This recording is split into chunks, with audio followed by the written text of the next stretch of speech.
Hi, my name is Sheldon Livesay, and I'm the director for One Accord Ministry, and I want to tell you another God story today. It's actually more of a principle story than it is a God story, but it still is. And this happened 40 years ago while I was working out of state. I took a job out of college and I worked for several years. And then I came back home, and it was after that we started a ministry. But I learned a principle in this. We learned from Reese Howell that you can reach platforms according to what he says. And once you reach a platform, it always will work for you. But there's a struggle in reaching it. So listen to my story. We lived in a subdivision, and the subdivision owner, the person that was building houses in it, went bankrupt.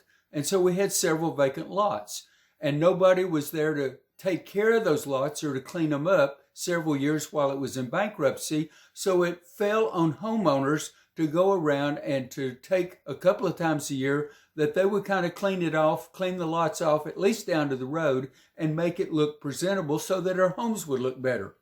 So we met on a particular Saturday morning, and we went around and we did all the things to clean off, and we went around several streets. So I had gone around and helped, and I'd been a part of that and enjoyed it, fellowshipping with my neighbors.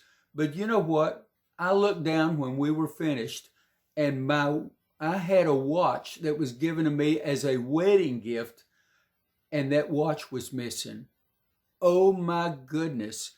It was a gold watch. It was engraved on the back. It wasn't the value of the watch as it was what it meant to me. You've got some of those very same type things, don't you? What are you going to do?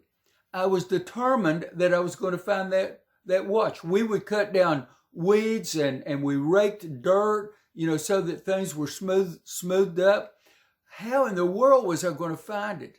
The only place to start is back where we began, and then work our way around. So early in the morning on Sunday, hate to admit that I did this on Sunday, but I went down to a store that you could rent a metal detector, got the man to show me how to use it, and I started as early as I could, 8, 9 o'clock in the morning, and I started where we started. I worked every lot that we went around. I worked all day long. I could not, for my life of me, find that watch.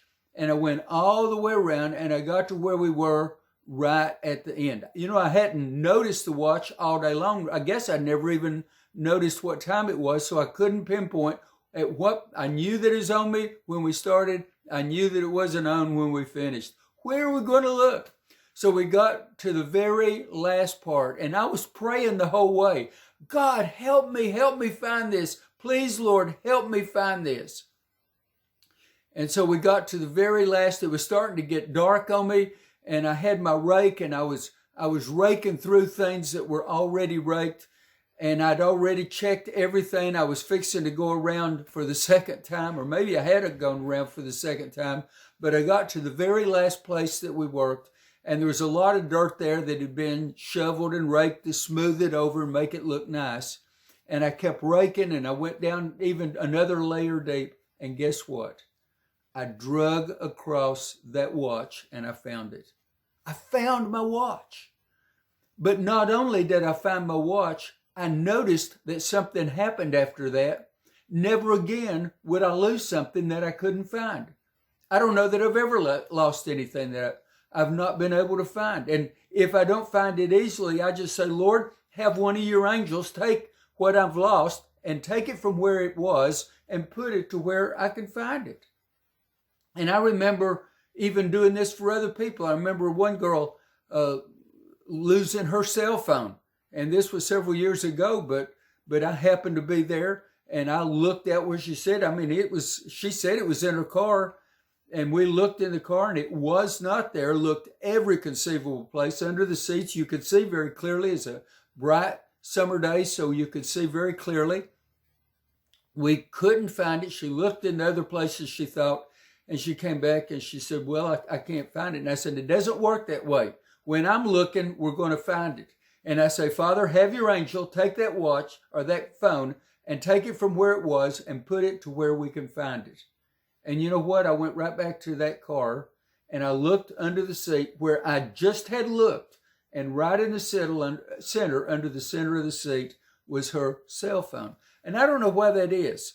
But I remember in the book Reese Howell's, as I've read that, one of my favorite books on intercession and prayer, he talks about in the spirit realm, if you reach a platform, that you'll always be able to go back to that platform.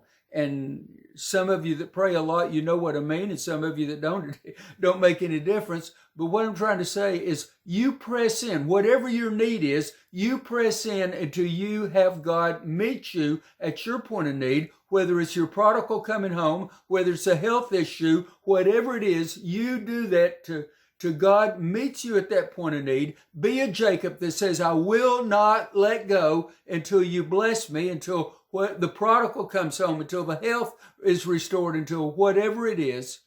And see if God doesn't put you on a platform that you can pray that prayer, not only for yourself again, but for other people. So that's my story, and I'm sticking to it. God bless you. Thank you for letting me share with you today. You have a great day.